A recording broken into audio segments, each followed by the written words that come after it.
Hi, I'm Utsav, a behavior researcher by training and a slow traveler by passion. Postcards from Nowhere is a travel podcast where I condense a decade of travel experiences and explore not just the where, but also the why and how to travel.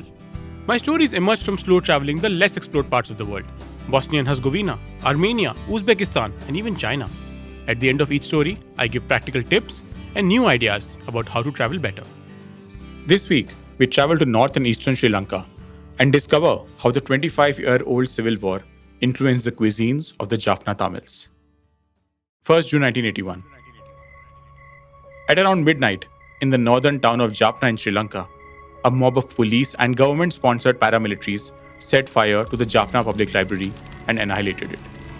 This was in response to a rally held on 31st May by the Tamil United Liberation Front, a regionally popular democratic party. During the rally, 3 Sinhalese policemen were shot and 2 were killed. But this was no tit-for-tat retaliation in a war zone. It was not a low-intensity incident. This was one of the most violent cases of biblioclasm, the deliberate destruction of books, a cultural offense of the first magnitude. And neither was this a first in history. A well-known historic event was the destruction of thousands of books made from the barks of trees and bearing the wisdom of Mayan culture, which were burnt in 1562 in Mexico, because the Spanish wanted to cleanse the natives of devilish thoughts. In the late 20th century, China's Red Guard wiped out artifacts and books in the takeover of Tibet. Pol Pot destroyed many books in the genocide of Cambodia in the 1970s. In 1992, the Serbs extended ethnic cleansing to the National and University Library of Bosnia and Herzegovina in Sarajevo, resulting in 1.5 million books and manuscripts being incinerated in one night. In Jaffna,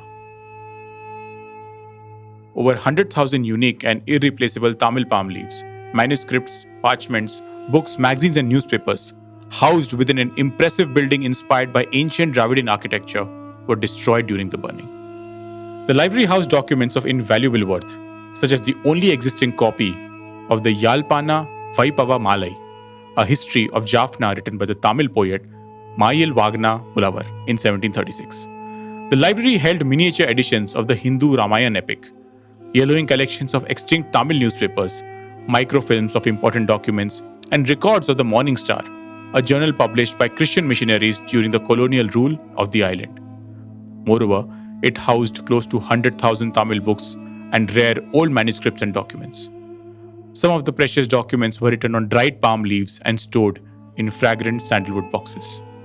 Documents in the library included historical scrolls on herbal medicine and manuscripts of prominent intellectuals, writers, and dramatists. And they all wound up in ashes. For Tamils, the devastated library was a symbol of physical and imaginative violence. The attack was seen as an assault on their aspirations, the value of learning and traditions of academic achievement. And at the center of it lay the town of Jaffna. Jaffna. For the average tourist, the town carries the burden of the decades-long civil war. And they'd skip it for cooler climes of candy. To any Tamilian, it was the bedrock of the struggle for the Tamil nation within Sri Lanka. While it's impossible to concisely capture the Sri Lankan civil war, a crude summarization would be this. The majority Sinhala Buddhists maintained that as they descend from the original Yaksha clans of Sri Lanka, they have special rights to scarce resources, jobs, and other opportunities. Government policies that have favored this interpretation have run into opposition from the minority Tamils. During the British colonial period, the Tamil people enjoyed a disproportionately large share of these opportunities. Once the country became independent, the Sinhala majority brought about policies that overwhelmingly favored the Sinhala Buddhists. This included not providing citizenship to Indian Tamils who have been living in the northern and eastern parts of Sri Lanka for centuries. But one which angered them the most was the issue of language.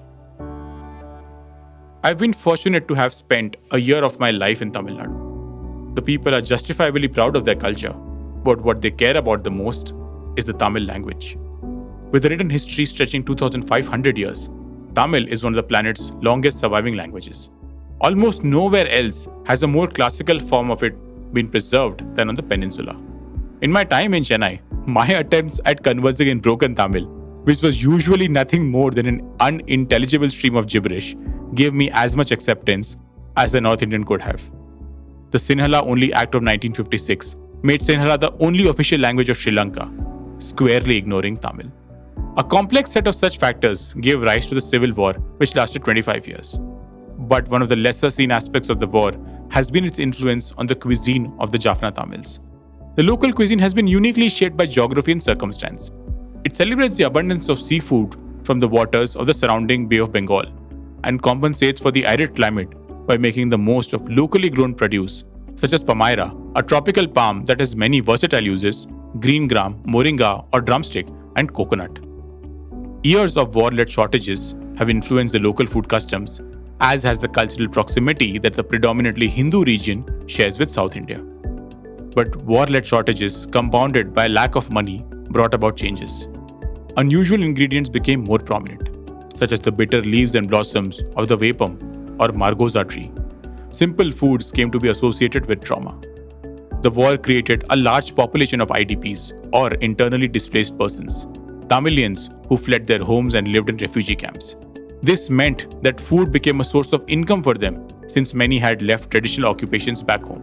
Vadais, or lentil fritters, widely sold as street food across the country, acquired a new meaning.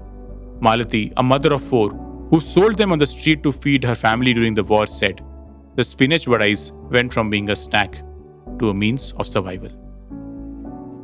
According to Thamodaran Pillai Sanathanan, an artist, art historian, and professor at the University of Jaffna, there came about a dish called midivedi, or landmine. A midivedi is a Chinese roll, the colloquial term for a deep-fried breaded cutlet with a potato, meat, or fish filling.